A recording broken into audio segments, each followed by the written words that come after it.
जो एक 60 प्लस की बीमारी थी, जिसको हम बोलते थे कि जॉइंट्स धीरे धीरे अपना फंक्शंस लूज कर रहे हैं, धीरे धीरे उनका ग्रीसिंग खत्म हो गया, इसलिए जॉइंट्स पेन हुआ है। लेकिन आज हर एज ग्रुप, बच्चे से लेके वृद्ध तक, बाता है, पित्ता है, कफा है, ये 3 दोष जो स्पेशली हम मेजर करते हैं बॉडी में, इनको बैलेंस रखना ज़रूरी होता है। कुछ पंचकर्मा थेरेपीज़ होती है, स्पेसिफाई होती हैं, जो किसी भी तरह की सर्जिकल इमरजेंसीज वाले जॉइंट इशू को भी बहुत हद तक मैनेज करके उनका वो टाल देती हैं। जिनको जॉइंट्स में स्पेशली नी जॉइंट पेन का इशू होता है, उनके लिए भी स्पेसिफाई एक हर्बल ट्रीटमेंट होता है, जिसको पंचकर्मा में जानू बस्ती। कार्टिलेज अगर ख़त्म हुआ है, that is a natural gift होता है। रीजनरेट तो नहीं होगा, बट एक उसका ऑप्शनल आपको मिलेगा। एक समय हुआ करता था जब जोड़ों के दर्द को बुजुर्गों से जोड़ा जाता था, लेकिन आज का समय ऐसा है जब युवाओं में भी जोड़ों से जुड़े हुए जो दर्द हैं उसके केसेस सामने आ रहे हैं। अब इसके पीछे कारण क्या है कि इतनी कम उम्र में उन्हें घुटनों से जुड़े हुए दर्द होना शुरू हो जाते हैं, और कई बार ऐसा भी होता है कि उन्हें ये कहा जाता है कि आप सर्जरी करा लो, और सिर्फ सर्जरी ही इसके लिए एक ऑप्शन हो सकता है। लेकिन सर्जरी के बाद की लाइफ आप इमेजिन नहीं करना चाहेंगे तो वही बेहतर होगा। तो आज के इस साक्षात्कार में हम जानेंगे कि जॉइंट पेन को बिना सर्जरी के किस तरीके से आप ठीक कर सकते हैं।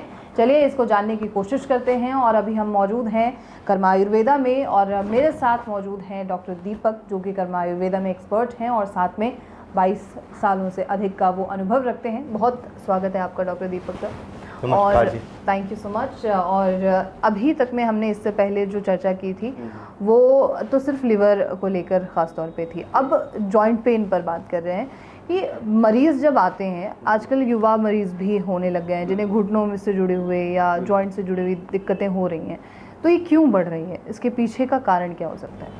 देखिए, जो जॉइंट्स पेन या जोड़ों में दर्द की समस्या होती है, वो स्पेशली कई बार बहुत सारे फैक्टर्स उसमें एक साथ काम करते हैं। देखा जाए तो हमारा जो न्यूट्रिशियस फूड की कमी होना सबसे मेजर उसमें एक कॉज बन रहा है।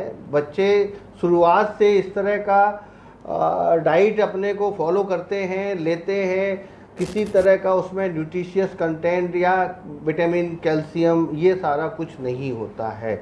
उसके साथ कुछ एक चीज़ें ऐसी भी होती हैं जो कि उनको इस तरीके से दिया जाता है, जो कई बार डिजीज का एक फैक्टर बन जाता है, जॉइंट पेन का इशू बनने का कारण हो जाता है। तो मैंने देखा है कि छोटे छोटे बच्चे जो अभी जस्ट ग्रोइंग एज में हैं और उनको सीवियरली जॉइंट्स पेन के इश्यूज आ जाते हैं, जिसको हम जुवेनाइल अर्थराइटिस या कहें कि वंशानुगत, या पैदा होते ही उनको जॉइंट की बीमारी मिल जाती है, या फिर उनका अपना एक फैक्टर नहीं होता है जॉइंट पेन का कि हम सोचें कि केवल वंशानुगत मिला है, क्योंकि इतना छोटा बच्चा अभी क्या उसने खाया पिया ऐसा होगा या क्या किया होगा। लेकिन हाँ, मिलते जो एक 60 प्लस की बीमारी थी, जिसको हम बोलते थे कि जॉइंट्स धीरे धीरे अपना फंक्शंस लूज कर रहे हैं, धीरे धीरे उनका ग्रीसिंग खत्म हो गया, इसलिए जॉइंट्स पेन हुआ है। लेकिन आज हर एज ग्रुप, बच्चे से लेके वृद्ध तक जॉइंट्स पेन से सफर कर रहे हैं, बिल्कुल होते जा रहे हैं। इसके एक तो जेनेटिक आपने बताया, एक आहार विहार भी बिल्कुल आहार विहार, यानी जो खान पान ले रहे हैं। क्या होता है, मेरा जो अपना एनालिसिस हुआ है एज पर आयुर्वेदा, अगर आप इस तरह का खाना खाते हैं जो आसानी से नहीं पच रहा है, आंतों में जाकर चिपक, हमारी जो इंटेस्टाइन है उसमें जाकर चिपक रहा है, और उसके साथ में एक गम लाइक सब्सटेंस, जिसको हम बोलते हैं कि आमरस जी, वो बनता है कंटिन्यूसली और जाकर जॉइंट्स में डिपॉजिट होना स्टार्ट हो जाता है। इसलिए जैसे जैसे छोटे छोटे जॉइंट्स में इकट्ठा होगा, उसको चिपकाने का काम करेगा, और सुबह उठते ही बच्चे को मॉर्निंग स्टिफनेस, बच्चा हो, युवा हो, या उससे ज़्यादा जो भी किसी भी एज ग्रुप में धीरे धीरे स्टिफनेस स्टार्ट हो जाता है, तभी से पता पड़ता है। और ये आयुर्वेद के हिसाब से इसको हम आम बात कहते हैं, लेकिन एलोपैथी में डिफरेंट नाम से इसको एक तरीके से जाना जाता है कि एंकोलाइजिंग स्पॉन्डिलाइसिस हो गया है, सर्वाइकल स्पॉन्डिलाइसिस हो गया है, या कमर के निचले हिस्से में स्टिफनेस होने से उसको लंबर स्पॉन्डिलाइसिस कहते हैं। तो ये डिफरेंट टाइप्स जो डिजीज के क्लासिफाई कर दिए हैं वो एलोपैथी वालों ने किए हैं, या एलोपैथी साइंस के हिसाब से बोले जाते हैं। लेकिन आयुर्वेद में एक ब्रॉड स्पेक्ट्रम में देखा जाए तो जॉइंट पेन इज क्लियरली इसका संधिगत बात इधर, या उसको हम रूमेटिक अर्थराइटिस या गठिया का रोग, दो ही चीज़ों को लेके चल सकते हैं। ठीक है, एक तो डाइट हमने देखा, दूसरा ये है कि जेनेटिक प्रॉब्लम हो गई, तीसरा एक समस्या मैंने ये भी नोटिस की है कि आजकल जो वर्किंग आवर्स है, बिल्कुल 8 से 10 घंटे एक जगह बैठे रहना, वो एक जगह टिके रहना और कंटिन्यूअसली स्क्रीन के सामने बैठे रहना, that can also cause joint pain हो सकता है उसकी वजह से। डेफिनेटली, बिल्कुल आपने सही पकड़ा है। अगर हम चीज़ों को देखें कि जो लॉन्ग सिटिंग होती है और उसके साथ में जो हमारा खान पान, मतलब उसके साथ में एवरी 2 आवर्स पे आप कुछ भी जो भी आ रहा है, चाहे वो हेल्दी है या नहीं है, चाहे बर्गर हो, पिज्ज़ा हो, फास्ट फूड्स है, वो आप इंटेक कर रहे हैं और वो जाकर आसानी से नहीं पचता है, और वो बॉडी में जाकर, जो मैंने आपसे एक टर्म यूज किया आम रस, वो अनडाइजेस्टिव फूड जो लगातार बना रहा है, वो धीरे धीरे इस जॉइंट का इशू या जॉइंट पेन का सबसे मेजर फैक्टर बन जाता है। बिल्कुल सही है। लेकिन डॉक्टर दीपक, अक्सर मतलब लोगों को पता है कि उन्हें पेन हो रहा है, उनको कमर में दर्द हो रहा है, उनको जॉइंट्स में पेन हो रहा है, बट इसके बावजूद भी वो उसे नज़रअंदाज करते हैं, ट्रीटमेंट लेने को नज़रअंदाज करते हैं, मतलब इस स्थिति तक कि जब वो बैठ नहीं सकते हैं, जब वो पेन को झेल नहीं सकते, तब तक वो नज़रअंदाज करते हैं। क्या कारण है कि लोग इसे नज़रअंदाज कर रहे हैं, इस पेन को नज़रअंदाज कर देते हैं? देखिए, इंडियन या टेंडेंसी या मेंटलिटी बोले या कहीं भी, जो मोस्टली इंडिया में ये देखा गया है कि अगर थोड़ा बहुत दर्द होता है तो लोग सोचते हैं कि हो सकता है कि कहीं मैंने ऊंचे नीचे पैर रख दिया हो, कुछ हो गया हो, या ठीक है थोड़ा बहुत हुआ है तो चल जाएगा। लेकिन वो चलने वाला जो काम है वही इस बीमारी को धीरे धीरे बढ़ाता जाता है, और एक टाइम ऐसा आता है कि कंप्लीटली वो जॉइंट आपका पूरी तरीके से ख़त्म हो जाता है, क्योंकि जो साइनोवियल फ्लूइड या बीच में जो एक कुशन लाइक स्ट्रक्चर होता है, कार्टिलेज होती है, वो पूरी तरह से रब घिस कर ख़त्म हो जाती है। फिर कोई ऑप्शंस उनके पास नहीं बचते हैं, केवल सर्जरी या फिर बैठे रहना। बिल्कुल सही है। किस दोष की वजह से सबसे ज़्यादा जो जॉइंट पेन है वो होता है? देखिए, आप जैसे अगर आयुर्वेदा में देखा जाए तो आयुर्वेद के हिसाब से डिफरेंट जैसे वाता है, पित्ता है, कफा है, ये 3 दोष जो स्पेशली हम मेजर करते हैं बॉडी में, इनको बैलेंस रखना ज़रूरी होता है।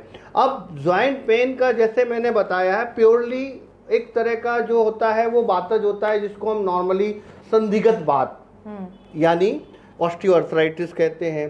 कुछ जो गठिया होता है उसके अंदर सिंगल एक वात नहीं होता है, उसके अंदर मतलब एक ईयर एलिमेंट अकेला नहीं है, उसके अंदर हम कहें कि एक आम रस मतलब कफ का एक फॉर्म भी ज्वाइंट हो जाता है, तो वो आम और बात मतलब कफ और बात दो दोस्त मिलकर हो जाता है। तो मेजरली अगर देखा जाए तो ये दो ही हमारे दोसाज होते हैं, ईदर ऑफ प्योरली वातज या फिर आम बात में आप देखेंगे बात और खफास। ठीक है, एज अ डॉक्टर मैं आपसे ये सवाल पूछना चाहूँगी कि मैंने ये भी देखा है या ये भी कुछ डॉक्टर से सुना है कि ज़रूरत नहीं भी है, बट फिर भी उन्हें जो पेशेंट्स हैं उन्हें सजेस्ट किया जाता है कि वो फॉर नी सर्जरी ट्रांसप्लांट अब करा लीजिए जाके। तो ऐसा भी कुछ होता है इंडस्ट्री में?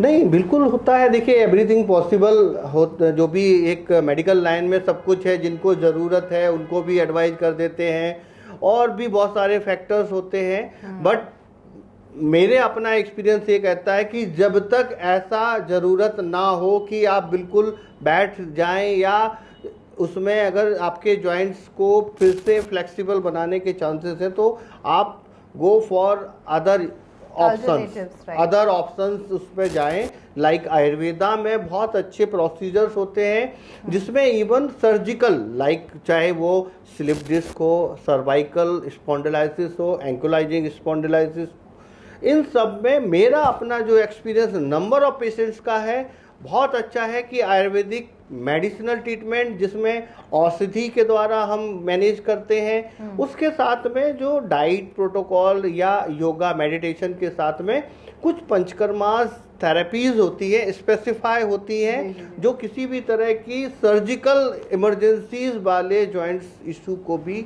बहुत हद तक मैनेज करके उनका वो टाल देती हैं। बिल्कुल। मैं कुछ हम पंचकर्मा के बारे में जानकारी ले सकते हैं, कौन कौन से वो होते हैं? बिल्कुल बिल्कुल। देखिए, अगर आप किसी तरह के कमर में दर्द लगातार बना रहता है या आपको स्लिप डिस्क का प्रॉब्लम हो रहा है और उसके साथ में अगर आप फील कर रहे हैं कि आपको साइड का पेन भी, मतलब दोनों पैरों में पीछे पीछे आपको दर्द एक तरीके से सर्कुलेट रेडिएटिंग हो रहा है, ये एक ऐसा डिजीज है जिसमें नॉर्मली एलोपैथी में इमीडिएटली सर्जरी के लिए गाइड कर दिया जाता है।